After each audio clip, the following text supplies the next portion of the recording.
Thanks to modern manufacturing and fierce competition, cars nowadays, well, for the most part, are inherently good. Although I will admit there are still a couple of stinkers out there.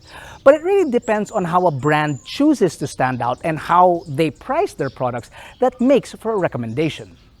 The 2026 Hyundai Kona Hybrid may have all those aspects checked because not only does it have a standout exterior and a practical interior, it's also priced really well.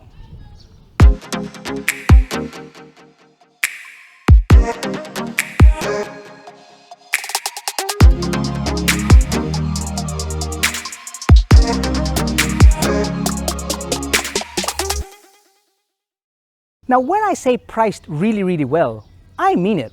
Because if you whip out our trusty AutoDeal app, available on iOS and Android, and I'm sure you pretty much know that already, and it can help connect you to dealers nationwide to help you get the best car at the best price, it'll tell you that the Kona HEV comes in at 1,688,000 Philippine pesos.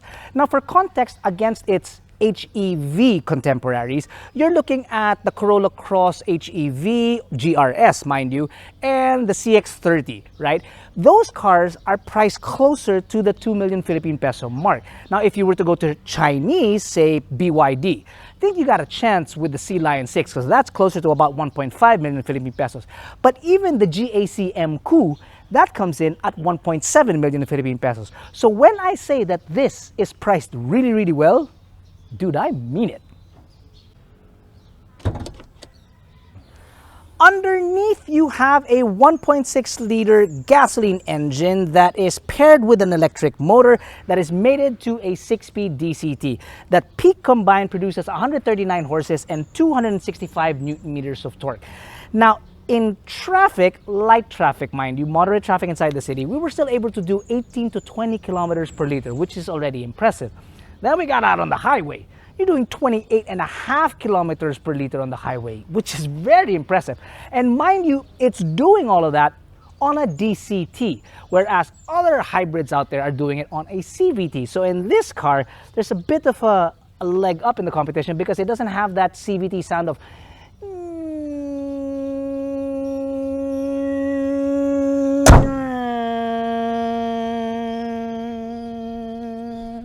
The original Kona was definitely an eye-catcher in its time, and this all-new model carries on that theme with a very distinct look.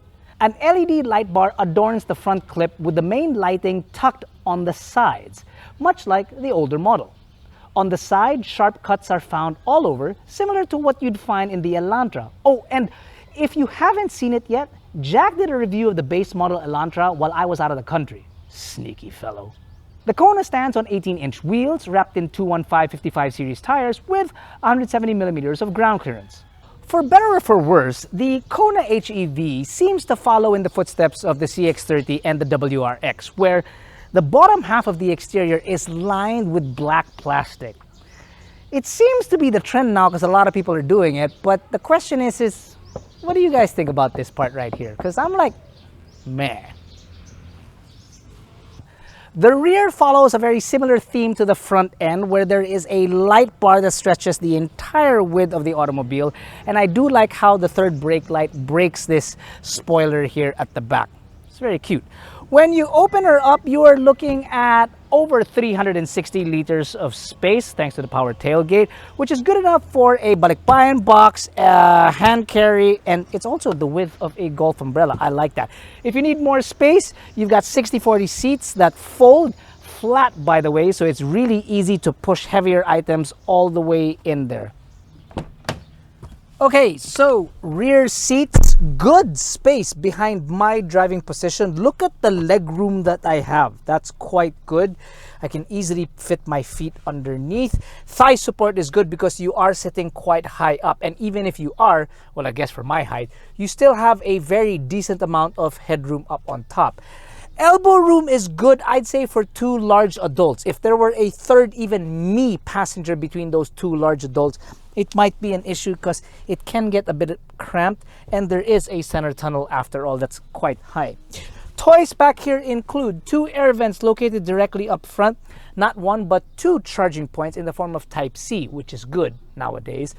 a small little cubby hole there, a center armrest with 2 cup holders, and of course, bottle holders on either door. There isn't much to say about the rear seats other than that the seating position is actually quite good because, as I mentioned, you're seated quite high, but the thigh support is still quite good. I like that. Now, at the beginning of this video, I said that this had a practical interior, as we've shown that it's not just spacious for cargo, but it's spacious for humans as well. But up here up front, it's yet another level. It's practical to a sense that there is never any shortage of storage space inside a Hyundai, and I love that for it. Like, for instance, you have this small little shelf up here. You've got a large compartment, a glove box underneath. Here in the center, you've got even more storage. You've got a dedicated area for your wireless charging, and then even more space here in the center. If you need even more space than that, these cup holders are actually quite brilliant because they just tuck away like that, revealing even more space if you need it. And then here in the center, you can take out this shelf to load tall items in there. It's just, there's so many cubby spaces, and we appreciate that. That's also made possible because the gear lever is no longer here in the center. It's actually here in the stock. I am not the biggest fans of it, but Jack easily gets used to it, and a lot of people do get used to it in naman also. Now, in terms of tech, there's no shortage there also, because you don't have one, but you have 2 12.3-inch screens. One as your instrument cluster, the other as your infotainment. The instrument cluster obviously being full digital, and it's got a whole suite of advanced driver assist systems inside this car, including when you signal left or right, the cameras on the side mirrors activate so you can see the blind spots, which are very good. In the center, your infotainment also doubles as your reverse camera with the 360 view, and it has Apple CarPlay and Android Auto, which, by the way, are both wireless. But the hits don't just stop there, because directly underneath you have physical buttons for your air and your audio, which Jack's ears are clapping right now. And then underneath that, a slew of charging points. You have 2 Type-Cs, and then you push this button right here, and then it reveals the 12-volt socket. So really, there isn't much more that you could want or a driver need when you're sitting inside this vehicle. You may think, yeah, but what does it look like inside? As Jack will show you. There's one thing that I love is that there's zero piano black plastics in here. None. Yes, granted, this area here is plastic, but it's made to look like a brushed aluminum kind of a thing, and I'm digging it. I'm digging it. Now, on the steering wheel, finally, before we start on the drive, you've got paddles which do more than just change gears. As I'll explain a little bit later when we go on a drive, we've got your adaptive cruise on the left and to control your audio on the right.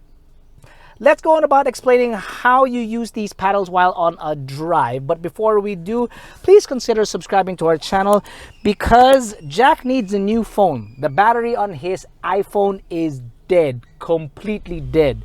Essentially, it needs apple juice. What do you mean apple juice? You know, when you plug in the battery, you put juice inside the apple. Don't throw the camera. Don't quit on me, Jack. Why can't I quit you?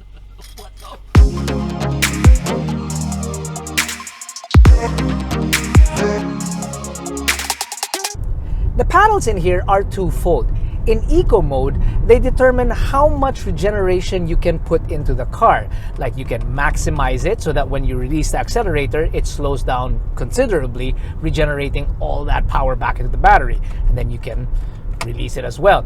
But when you put it on sport mode, it acts like normal paddle shifters in a car. Like, it downshifts and you go zoom.